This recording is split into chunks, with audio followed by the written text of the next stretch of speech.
Alright, everyone. It's going to be a pretty special unboxing today. What it is, it's your 2020 Chicago 1. Here it is, everyone. Everyone was kind of bummed that the Chicago's got, demystified or rescheduled or whatever it is, or people are like, oh, it's just going to be the Bloodline 2.0s. Nah, man. This is the Chicago Jordan 1. Just how I called it when everyone's like, oh, the breads are going to come out. There's a shoe coming out, it's going to be released, the same color, it's coming out 2019. Same thing when I put the 2019, bread Jordan 1 video out. Called it again. This is the 2020 Jordan 1 Chicago. Now, granted, probably not going to fit your feet, ever, but it will fit your children's, your Cause plush Elmos, your dog. It will fit all of the above. You can hang it from your car, put it on like a baby if you have one. It's if not, you could probably start on that. Get these actually, pretty functional. But all jokes aside, this is something that I had to get before they were gone, because I would be super upset with myself if I looked back and be like, man, remember that time I walked by Foot Locker and these just came out and I didn't buy them? I had to buy them. So, similar to the shattered backboard video I did and the bread video, this is a pair of shoes that I would probably not be able to afford, except if I got it at retail, because I'm not paying resale for these. And let's look at it. Like, again, the craftsmanship is pretty darn good. Stitching, all makes sense. The panels are nice. Everything's really well kind of cut. I think it's a $50 Canadian infant shoe. Everything kind of just makes sense on these guys. It's got the widow's peak, which is it's a baby shoe. Only fakes have widow's peaks, or, shoes prior to 2000. Whatever. If it bugs you that much, take a nail clipper and you can clean it up. But everything else on this is pretty damn cool. Tongue tag, Nike. These as well are also fairly practical, actually for infant shoes, because it's Velcro on the side. So do that. Put your little one's feet in there like that, and then it's Velcro it up again. It's very simple. It makes a lot of sense.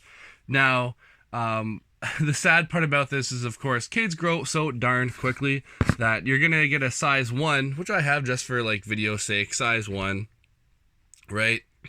This is gonna be practical for I don't know, 2 months, and then you're gonna be like, oh man, really wish I had a size 2.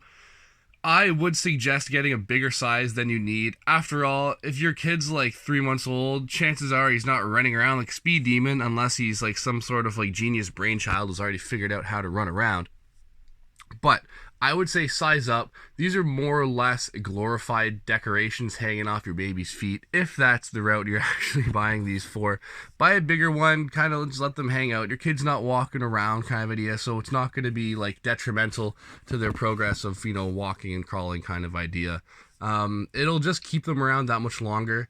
As well, the back of the box is pretty cool, just the same. We have all the milestones. If it's a gift, you can put 4, or even, you can put your child's name on it, date of birth, first crawl, first step. What I really think they should have done was add, the first jump, that's definitely what I would have done, but, I don't know, first triple-double, first buzzer beater, I would have made it a little more basketball-ish to kind of, tie it in. That would probably speak a little more to the demographic. Granted, people are just kind of walking in sometimes, they're like, I need shoes for a baby. All right, here you go.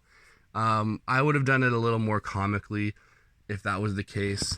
But the shoe itself, really cool idea. I'm so glad that Jordan Brand put these out in all of the great colors. The first ones to come out, breads, then the royals, then the shattered backboard, and then these. So we're still missing the shadows. The shadows have not come out, but also it's possible because the shadows were I guess technically the most recent to release in terms of a retro. out of like these right now, I don't know. I would like to see a top 3. I would love to see that. If not, it's also very easy to do per se if you just get like a white pair or something and like do it up. Buddy of mine turned a pair of these into the Travis Scotts. I don't know, what else would be a cool one? Like there's gonna be a lot. I didn't expect to see a shattered backboard. I did not. Especially in like the correct colors and not this like Sky Jordan color, which is like, you know, the big strap that goes over it and whatnot. Fake laces would have been cool on these as well, but it definitely would have been a little less practical because the Velcro wouldn't work as well. Doable. You can just like, you know, get a little punch and punch it in and it'll be fine. Again, like I'm super stoked with these. I had to get a pair. I'm sure these are going to fly off the shelves very quickly. So get a pair now. If you're smart like me, I'll share that with you. Of course, if you're, you know, footlocker.ca, this will work. If it's .com, you're on your own. I saw these on Nike Europe first. Buddy of mine showed me that. But this is what it is for .ca. Punch that in, it'll come up.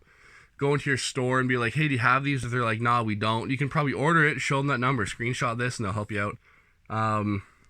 So yeah, I'm going to make this the end of the video. I mean, they speak for themselves. It's small shoe, small review, I guess. Yeah, so thanks for watching, and I hope you enjoyed.